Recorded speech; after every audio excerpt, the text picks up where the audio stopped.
Hello ನಮಸ್ತೆ, welcome back to my channel. ನಾನು ಶ್ರೀರಕ್ಷಾ.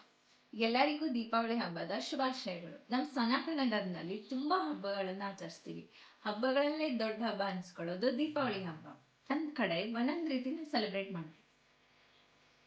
ಉತ್ತರ ಕ ಉತ್ತರ ಕನ್ನಡ ಜಿಲ್ಲೆಯಾದ ನಾವು ನಮ್ಮಲ್ಲಿ ದೀಪಾವಳಿ ಹಬ್ಬನ ಬಲವೇಂದ್ರನ ಪಾತಾಳದಿಂದ ಕರೆಸೋ ಮೂಲಕ ಸ್ಟಾರ್ಟ್ ಮಾಡ್ತೀವಿ.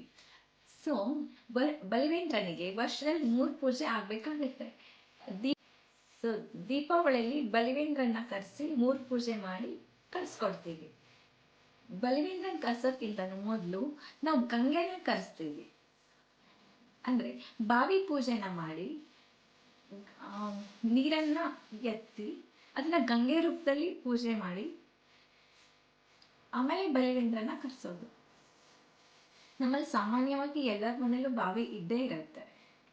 ತುಂಬಿರುವಂತ ಸಿಂಗಾರನ ನಾವು ಬಲವೇಂದ್ರನ ರೂಪದಲ್ಲಿ ಪೂಜೆ ಮಾಡ್ತೀವಿ. ಸಿಂಗಾರ ಅಂತಂದ್ರೆ ಅಡಕೆ ಹಿಂಗಾರು. ಕಲಸ ಇಟ್ಟು ಕಲಸದಲ್ಲಿ ಅಕ್ಕಿ, ವೀಳ್ಯದೆಲೆ, ಅಡಕೆ, ಯಾಲಕ್ಕಿ, ಅರಿಶಿನ, ಬಂಗಾರ ಇವಿಷ್ಟನ್ನ ಹಾಕಿ ಅದ್ರ ಮೇಲ್ಗಡೆ ಜುಟ್ಟನ್ನ ತೆಗೆದಿರುವಂತ ತೆಂಗಿನಕಾಯಿಗೆ ಕಣ್ಣನ್ನ ಬಿಡಿಸಿ ಕಣ್ಣ ಇಟ್ಟು ಅದ್ರ ಮೇಲ್ಗಡೆ ಸಿಂಗಾರನ ಅಂದ್ರೆ ಬಲವೇಂದ್ರನ ಇಟ್ಟು ಪೂಜೆ ಮಾಡೋದು. ಬಲ್ಲಿವೇಂದ್ರನ್ ಅಕ್ಕಪಕ್ಕ ಸೌತೆಕಾಯಿ ಮತ್ತೆ ಮಂಗಳೂರು ಸೌತೆನ ಇಟ್ಟು ಪೂಜೆ ಮಾಡ್ತೀವಿ. ಜೊತೆಲಿ ಸಿಂಗಾರನ ಜಾಸ್ತಿ ಪೂಜೆಗೆ ಬಳಸೋದು. ಹಾಗೆ ವೀಳ್ಯದೆಲೆ ಜೊತೆಲಿ ಅಡಕೆ ಬದಲು ಸಿಪ್ಪೆ ಇರೋ ಗೋಟನ್ನ ಇಡ್ತೀವಿ. ಹಾಗೆ 3 ದಿನನೂ ಸ್ವೀಟ್ ಬೇರೆ ಬೇರೆ ತರದ್ ಇದ್ದೇ ಇರುತ್ತೆ. ಮೊದಲನೇ ದಿನ ಕುಂಬಳಕಾಯಿ ಕಡಬನ್ನ ಮಾಡ್ತೀವಿ. ಹಾಗೆ ಚಿತ್ರಾನ್ನ ಇರುತ್ತೆ. ನೆಕ್ಸ್ಟ್ ಡೇ ಅಮಾವಾಸ್ಯೆ ಲಕ್ಷ್ಮೀ ಪೂಜೆ ಮಾಡ್ತೀವಿ. ಹಾಗೆ ಕೆಲವೊಬ್ರು ಲಕ್ಷ್ಮೀ ಪೂಜೆನ ದೀಪಾವಳಿ ಹಬ್ಬದ ದಿನನೇ ಮಾಡ್ತಾರೆ, ಕೆಲವೊಬ್ರು ಅಮಾವಾಸ್ಯೆ ದಿನ ಮಾಡ್ತಾರೆ. ಇವತ್ತು ವಿಶೇಷ ಪೂಜೆ ಏನೂ ಇರಲ್ಲ. ನೆಕ್ಸ್ಟ್ ಡೇ ಇದು ಪೂಜೆಗೆ ಎಲ್ಲ ರೆಡಿ ಮಾಡ್ಕೊಳ್ತೀವಿ ಅಷ್ಟೇ. ನಮ್ಮದ್ರಲ್ಲಿ ಇನ್ನೊಂದು ಮೇನ್ ಅಂದರೆ ಅಡಿಕೆ ಬೆಳೆಗಾರರಾಗಿರೋದ್ರಿಂದ ಅಡಿಕೆ ಗೋಟಿನ ಹಾರ ಮಾಡ್ತೀವಿ.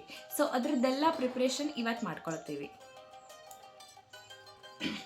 3ನೇ ದಿನ ಬೆಳಗ್ಗೆಯಿಂದನೇ ಎಲ್ಲ ಪೂಜೆಗಳು ಸ್ಟಾರ್ಟ್ ಆಗುತ್ತೆ. ಮೊದಲಿಗೆ ದೇವ್ರ ಪೂಜೆನ ಮಾಡಿ ನೆಕ್ಸ್ಟು ಊರನ್ನು ಕಾಯೋ ಶಕ್ತಿ ದೇವತೆಗಳಾದ ಚೌಡಿ ಇರ್ಬೋದು, ಜಟ್ಕ ಇರ್ಬೋದು, ಇದ್ರದ್ದೆಲ್ಲ ಪೂಜೆನ ಮಾಡ್ತೀವಿ. ಜಟ್ನ ಪೂಜೆನ ಮಾಡಿ ಅಲ್ಲೇ ಅನ್ನ ಮಾಡಿ ನೈವೇದ್ಯ ಮಾಡಿ ತಗೊಬರ್ತಾರೆ. ಇದಕ್ಕೆ ಚರು ಅಂತಾನೂ ಹೇಳ್ತಾರೆ. ಅಲ್ಲಿ ಪೂಜೆ ಮಾಡ್ಕೊಂಡು ಬರೋಷ್ಟೊತ್ತಿಗೆ ಮನೆಯಲ್ಲಿ ಗೋಪೂಜೆ ಮಾಡ್ಕೊಳ್ತೀವಿ. ಗೋಗಳಿಗೆ ದಂಡೆನ ಕಟ್ಟಿ ಸಿಂಗಾರ ಮಾಡ್ತೀವಿ. ಹಾಗೆ ಗೋಗಳಿಗೆ ಕೂಡ ಶೇಡಿ ಮತ್ತು ಕೆಮ್ಮಣ್ಣಲ್ಲಿ ಅಚ್ಚನ್ನು ಹಾಕ್ತೀವಿ. ಹೋಳಿಗೆ ಆ್ಯಂಡ್ ಅರಿಶಿನ ದೋಸೆ ಮಾಡಿ ಗೋಗಳಿಗೆ ತಿನ್ನಿಸ್ತೀವಿ. ನೆಕ್ಸ್ಟು ವಾಸ್ತು ಪೂಜೆ, ಆಯುಧ ಪೂಜೆ, ತುಳಸಿ ಪೂಜೆ, ವಾಹನಗಳ ಪೂಜೆ, ಜಟ್ನ ಪ್ರಸಾದ ಬಂದ ನಂತರ ದೇವರಿಗೆ ಮಹಾಮಂಗಳಾರತಿ ಮಾಡ್ತೀವಿ. ಇಲ್ಲಿಗೆ ಒಂದು ಹಂತ ಮುಗೀತು ದೀಪಾವಳಿದು. ನೆಕ್ಸ್ಟು ಗೋಪೂಜೆ ಮಾಡುವಾಗ ಒಂದು ಕಾಯನ್ನ ಗೋಗಳಿಗೆ ಸುಳಿದು ತೆಗೆದಿಟ್ಟಿರ್ತೀವಿ. ಅದನ್ನ ತಗೊಂಡು ದನ್ಬೈಲ್ ಕಟ್ಟೆಗೆ ಹೋಗ್ತೀವಿ.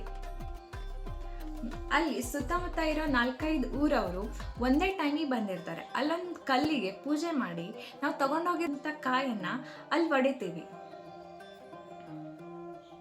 ಅಲ್ಲಿ ತುಂಬ ಜನ ಸೇರೋದ್ರಿಂದ ಅದೊಂದು ರೀತಿ ಸಂಭ್ರಮ. ಸೊ ನಾವೆಲ್ಲ ಲೈಕ್ ಅರೌಂಡ್ 12 ಗಂಟೆ ಹಿಂಗೆ ಹೋದರೆ ಅಲ್ಲೇ ನಮ್ಮ ಗ್ಯಾಂಗೆಲ್ಲ ಬಂದಿರುತ್ತಾ, ಫುಲ್ ಗಾಸಿಪ್ ಮಾಡಿಕೊಂಡು ರಿಟರ್ನ್ ಬರೋದು 3 ಗಂಟೆ ಆಗುತ್ತೆ.